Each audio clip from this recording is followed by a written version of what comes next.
Estamos de volta aqui na Sociedade Espírita Guilom Ribeiro com o psicanalista Luiz Fernando Rodrigues, a fim de que ele nos esclareça um pouco a respeito da palestra do Dr. Wilson Disposti, que lançou o livro Filhos da Dor, e que o Luiz Fernando desenvolve um trabalho às quintas-feiras nessa casa com as famílias dos dependentes, né? Luiz Fernando, boa tarde. Como é que você vê a questão das drogas no dia de hoje? Como é que você lida com o sofrimento dos pais que vêm aqui lhe procurar? Como o Wilson colocou, nós temos que diminuir os danos sociais. E esses danos sociais é que são o grande problema, as implicações, os prejuízos e as mudanças de comportamento a nível de família que a entrada da droga produz dentro do contexto familiar. Nós lidamos com a abordagem do dependente químico em separada do codependente, que são os familiares que já estão com um comportamento comprometido, já tem uma série de sintomas que revelam que houve uma adaptação ao ciclo da droga na família. Então nós lidamos com o discurso do dependente químico e o discurso, o contexto do codependente químico, que são geralmente os familiares. Procuramos trabalhar em separado essas duas realidades do problema drogas. Você atende também no seu consultório jovens com problemas de dependência química?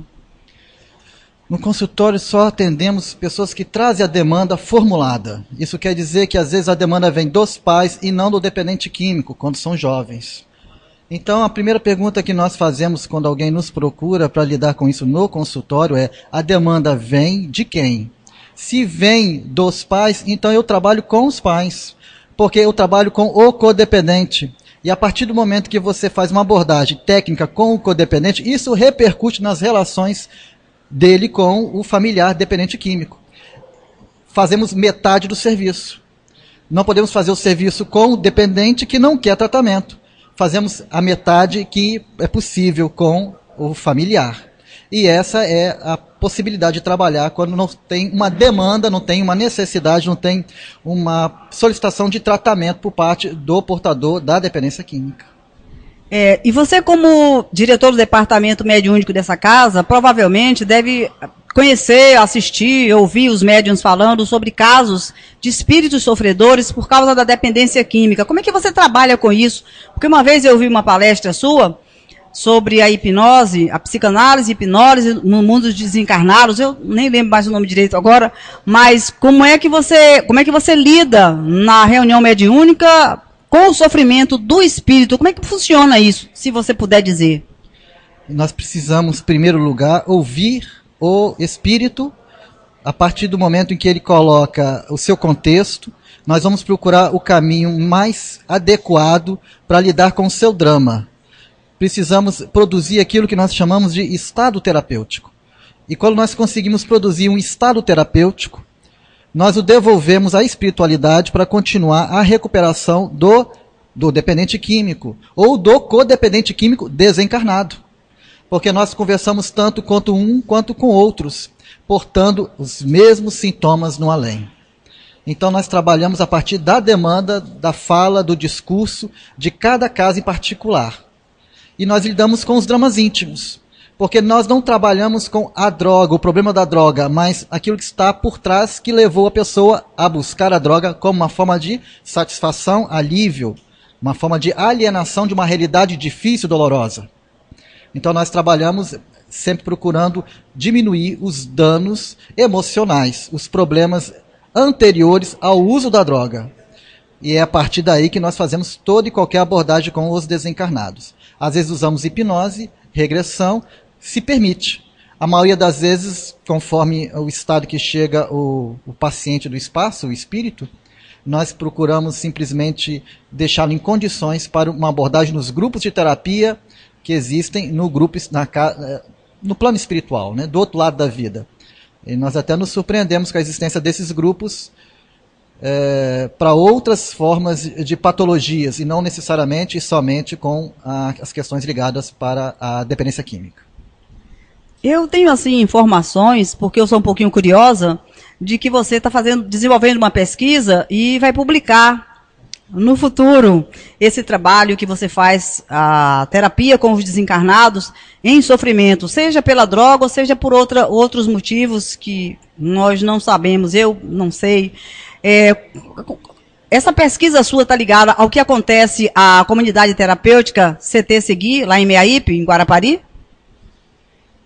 Bom, toda abordagem mediúnica, ela é científica ou deveria ser científica, porque a mediunidade é a parte científica da doutrina espírita. Então, quando nós lidamos com casos interessantes, que merecem ser documentados, isso facilita muito o desenvolvimento dos métodos de abordagem da doutrinação para as casas espíritas. Então, eu acho que, guardadas as devidas proporções, existe material para alguma coisa. Uma publicação talvez seja mais para futuro, mas não depende de nós, depende, na verdade, da colaboração de muitas pessoas que, na verdade, ajudam para que coisas maiores se realizam. Tudo que depende de um homem só não vai muito longe, é melhor pensar que há uma equipe por trás, seja de encarnados ou desencarnados.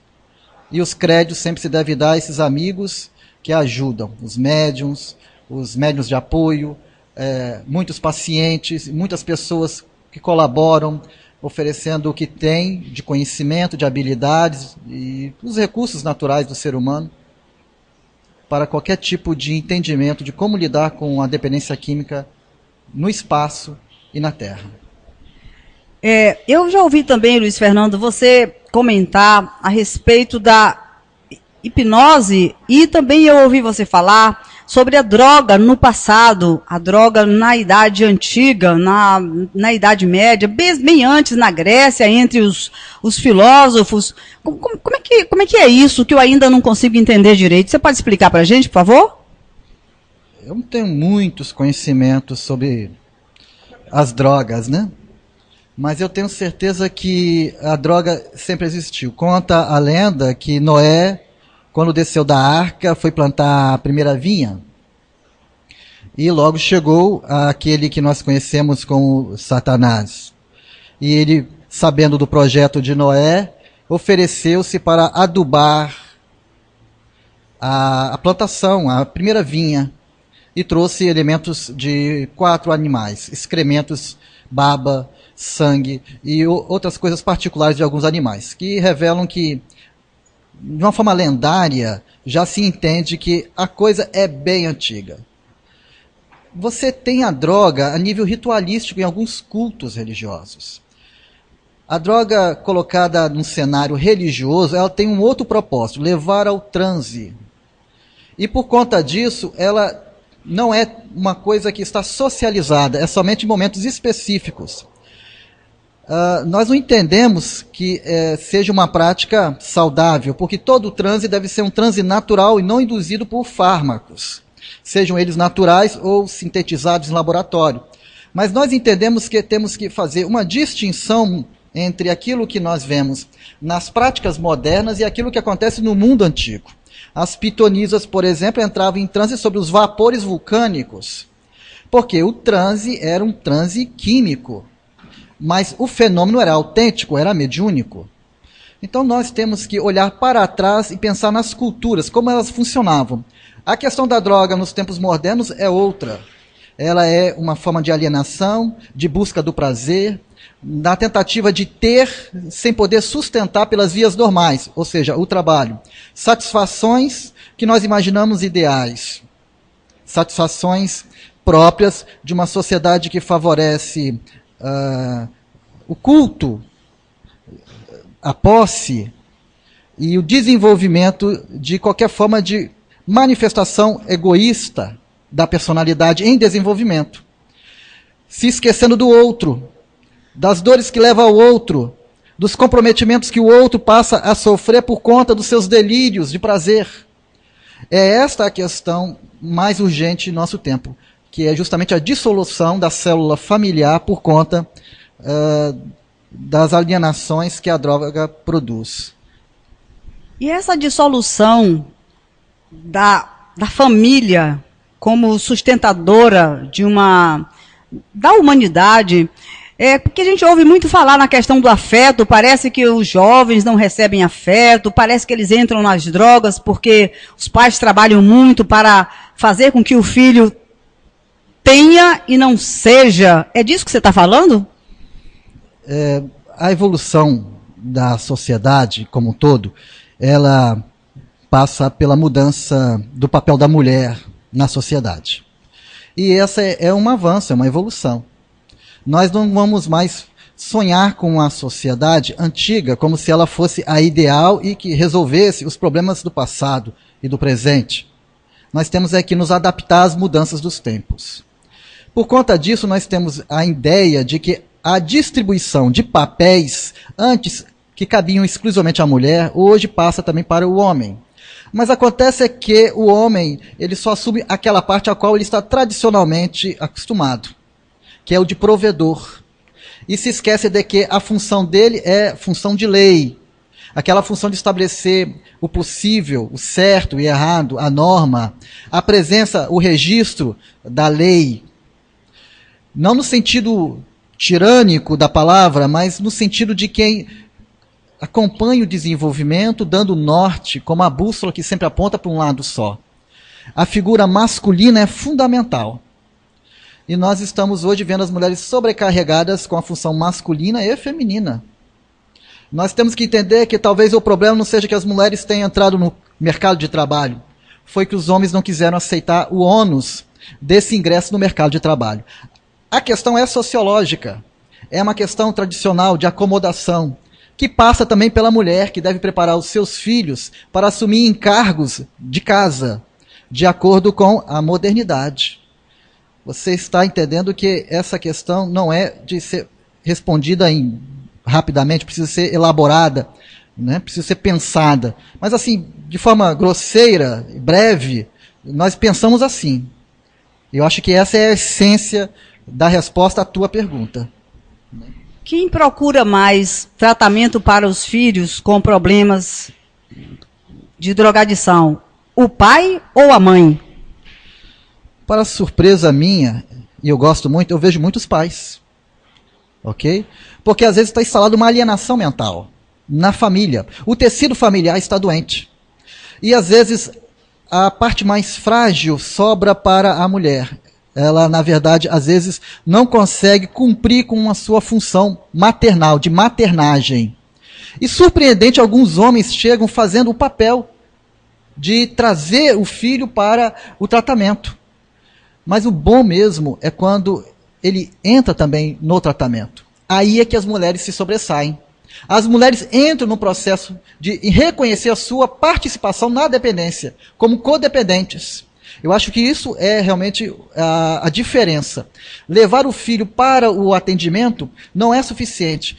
Tem que haver um vínculo da recuperação do paciente. E geralmente as mulheres têm essa sensibilidade.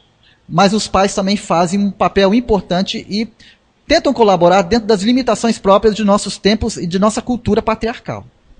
Interessante você falar isso sobre que os pais, para sua surpresa, inclusive, que os pais estão procurando mais o tratamento para os filhos, porque normalmente nas portas das cadeias nós vemos filas de mulheres indo visitar os filhos e nós não vemos muito a figura paterna.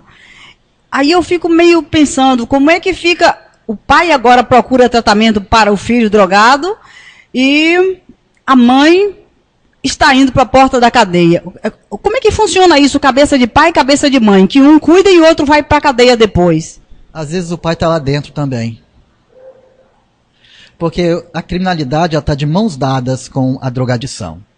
E geralmente os comprometimentos das drogas passam de pais para filhos.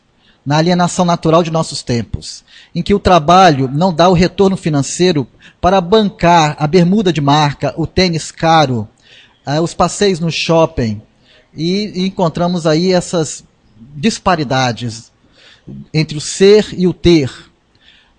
Mas os pais estão envolvidos nesse processo, talvez, desse jeito, porque você está citando especificamente as mães nas portas das cadeias. Nós temos que saber qual é o caso. um a um, para não cometermos na generalização alguma injustiça. Porque são homens e são mulheres, e todos os dois precisam de atenção. A ausência do pai pode ser o determinante do ingresso na drogadição. A falta da mãe também. Eu acredito que o equilíbrio é que faz a diferença entre a figura saudável e aquela que apresenta algum sintoma socialmente acusado como prejudicial, às vezes criminoso. Isso depende muito da interação de duas partes. Eu gosto muito da metáfora da perna. Nós temos duas pernas e gostamos de imaginar que precisamos de uma e outra para andar. Se uma perna é papai e a outra é mamãe, eu não posso andar somente com uma. Agora, antes de mais nada, a questão é não ter somente as pernas, mas eu consigo coordenar o movimento. A relação conjugal é a terceira parte importante no entendimento do porquê as pessoas buscam alívios às suas dores. Aí nós entendemos que mais do que andar, precisamos ter articulação. E a articulação vem daquilo que eu vejo de papai e mamãe na relação conjugal. Esse é um ponto muito delicado, que parece que está excluído do processo da codependência. São pais e mães presentes, mas eles não se articulam num trabalho comum para resolver as suas questões em família.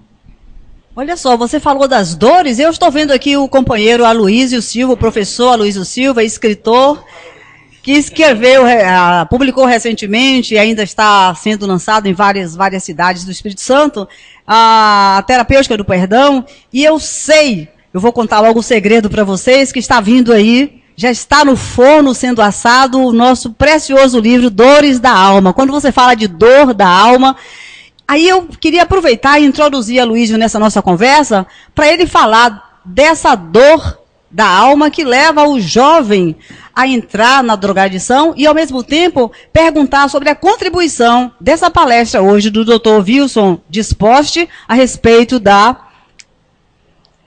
solução apresentada, das casas que estão sendo construídas. Por exemplo, aqui na Sociedade Espírita Guilom Ribeiro, a CT-Segui, nós temos a comunidade terapêutica lá em Meaípe, que vai ser construída. Eu já digo logo que já está pronta, porque eu sou uma visionária. Mas eu quero dizer assim, é muito bonito o trabalho que o Dr. Wilson faz, e como é que vocês dois, professor Aloísio, o psicanalista Luiz Fernando Rodrigues, como é que vocês veem o trabalho do Dr. Wilson nessa questão da resolução da droga no mundo que está avassalando com as famílias, acabando com tudo?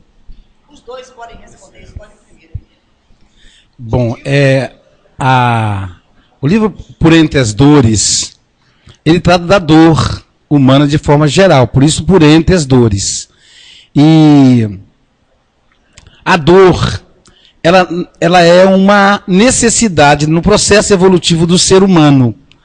O grande desafio é lidar com essa dor. E para mim, inclusive, nas diversas oportunidades que escutei Luiz Fernando, a droga, ela representa um alívio rápido para a dor, e por isso tão difícil de ser tratado. Como nós, ainda que seres hedonistas, seres que só querem o prazer, provocado por um processo de industrialização do século XIX. Então, fugir da dor, a gente quer a qualquer custo. E aí a gente encontra a fuga das drogas. E aí, como você tirar o indivíduo da drogadição, se ele percebe que ali ele foge da dor, ele tem prazer. O que é dor para nós, ele ainda não tem essa percepção. Só com o processo de consciência. E aí no livro Por Entre as Dores, a gente trata da dor da família, da dor do filho, da dor do familiar de forma geral, né? E aí o Wilson, para mim, ele traz uma contribuição extraordinária, porque ele traz, né, Luiz, uma vivência de 20 anos de experiência que nós ainda estamos engateando, né? Nós estamos começando. Eu digo nós estamos começando porque eu me considero, né, um trabalhador do CT-Segui, de estar ao lado de pessoas tão comprometidas com o próximo, tão comprometidas com um projeto complexo e difícil de execução como essa tarefa. E claro que eles sempre vão poder contar, né, com a nossa contribuição, ainda que pequena, pela dedicação deles, né, do Luiz, do Gentil. Quero deixar aí um abraço para a Rádio Espírita Capixaba. Agora eu saio correndo para Guarapari para assumir uma tarefa lá daqui a pouco.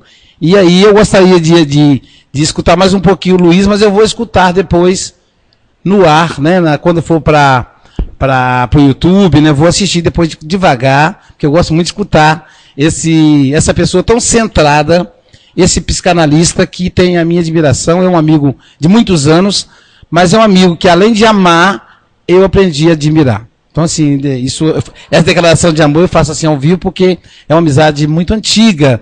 Militamos junto na Mocidade Espírita. E é essa figura que você conhece aí, centrada, sem necessidade de holofote, trabalha no silêncio.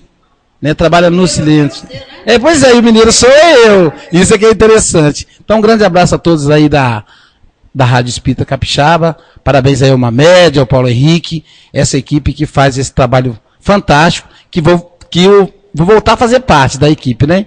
Mais um abraço a todos aí. Aloysio, me espere mais só um pouquinho aqui. Sabe o que é? Porque você é presidente da Sociedade de Estudos Espíritas de Guarapari, também, né? E aí você acaba de declarar amor a Luiz Fernando e eu fiquei aqui babando de inveja. Como é que eu fico nessa história toda? Olha só, no ar, fazendo uma pergunta dessa diante da Rádio Espírita Capixaba, diante de Mamed, diante da Web TV. E minha declaração de amor, como é que fica?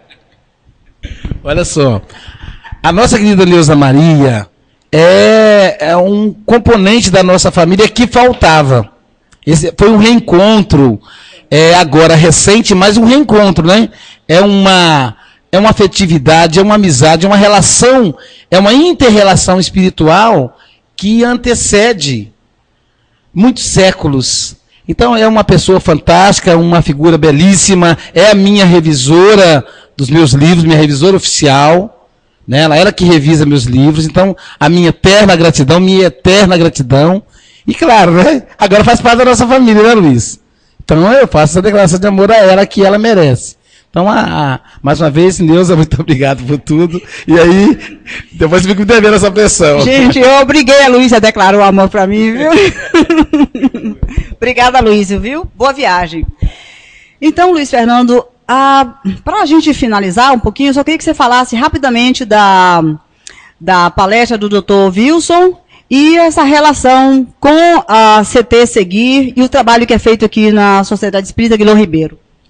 Do Wilson, nós olhamos para ele como bandeirante. Ele tem 20 anos de estrada dentro do meio espírita, fazendo um trabalho sério, com uma visão técnica, entendendo que não é uma questão ideológica, religiosa, mas é uma questão também clínica. E você tem que conciliar os instrumentos da medicina oficial e as terapias ligadas aos transtornos do comportamento da dependência química, com a abordagem espiritualista, com as ferramentas mais adequadas que nós entendemos estejam no território do espiritismo. Não desmerecendo nossos irmãos evangélicos e católicos, que fazem um trabalho imenso e fantástico, nós também queremos dar a nossa contribuição pelo viés espírita, usando os instrumentos que nós temos na casa espírita, para auxiliar a recuperação dos dependentes químicos e dos familiares dos dependentes químicos. Mas é verdade que o Brasil é muito grande e existem muitas pessoas boas fazendo esse trabalho por aí afora. O Hospital Psiquiátrico Bom Retiro, ele tem uma unidade dedicada à dependência química. É um hospital espírita modelo para nós, de onde nos inspiramos até mesmo para a elaboração do nosso projeto social, porque eles têm uma larga experiência fundamentada no campo do saber médico. E a partir das experiências dos outros é que nós começamos a dar continuidade, para não ficarmos reinventando a roda e já pegarmos as experiências bem-sucedidas dos que já nos antecederam. E muitos outros virão depois, porque esse trabalho é um trabalho, como disse bem, a comunicação psicografada pelo nosso amigo Aloysio, assinada pelo espírito Guilherme Ribeiro. Depende de nós estabelecermos no tratamento da dependência química a entrada definitivamente do planeta no estágio de regeneração. Porque o trabalho é grande e ele implica em perturbações severas da subjetividade humana, e somente com um trabalho articulado em todos os campos de saber afeitos a essa problemática é que nós poderemos sair desse dilema existencial coletivo. Eu estou pensando aqui, quando você falou que vocês não vão reinventar a roda, eu lembro de uma história que Divaldo Franco conta, que uma pessoa o procurou dizendo, olha só, eu quero fundar uma casa para cuidar dos idosos. E Divaldo perguntou, onde é que você mora, meu amigo? E o rapaz disse assim, eu moro na cidade tal. Realmente eu não lembro. Eu não tenho uma memória fantástica de Luiz Fernando aqui, que lembra de coisas que até Deus duvida. Enfim, então, onde é que você mora? Ele disse a cidade, olha, mas lá eu conheço um trabalho assim, assim, assim, foi citando tudo que era feito. Por que você não vai, então, para o auxílio? Mas eu queria ter uma casa minha, própria minha. Na verdade, o Divaldo nos passou uma grande lição de sabedoria e é o que exatamente o Luiz Fernando acaba de nos dizer. Não precisa reinventar a roda, é preciso arregaçar as mangas e com muito amor, muita generosidade, muita disponibilidade de coração, de alma, muita dedicação, para que nós possamos juntos resolver esse problema terrível que tem trazido sofrimento a muitas famílias. Eu quero me despedir, agradecer a Mamed, agradecer ao Paulo Henrique, agradecer à Rádio Espírita Capixaba, ao Web TV, e pedir para o Luiz Fernando deixar uma palavra de esperança, somente isso, para as pessoas que precisam dessa esperança. A mensagem de esperança está no Evangelho. E aquilo que nós aprendemos com os nossos amigos, que sabem muito, é que a essência do Evangelho é persistência, nunca desistir. O trabalho, por mais difícil que seja, ele será colimado com êxito no tempo apropriado. O fruto não está maduro para ser colhido, por isso que ainda não se tem o benefício do sabor doce do fruto. O trabalho ainda precisa ser feito. Então entendemos que a persistência aqui e no espaço é que determina o fim do trabalho. Começamos aqui muitas coisas que vamos terminar do lado de lá. Estamos dando conclusão aqui a coisas que começamos no passado, em outras épocas. E essa que é a mensagem de persistência do Evangelho à luz do Espiritismo. A vida continua. A batalha só termina quando nós estivermos ao lado de Deus, nos braços do nosso Senhor Jesus Cristo. Muito obrigada, Luiz. Eu só não vou chorar porque eu estou aqui na frente de uma média, mas sinceramente, eu fiquei muito feliz e sou muito agradecida a você por ter aceito aqui o nosso convite, e com certeza outras oportunidades virão para você falar sobre o seu trabalho, sobre a sua pesquisa, e a gente vai contar com você, tá bom? Obrigada. Deixa eu dar um abraço, tudo bem, né? Bom, meus amigos, muito boa tarde, muito obrigada pela atenção. Nós tivemos aqui o psicanalista Luiz Fernando Rodrigues e agradecemos a atenção de vocês. Até breve.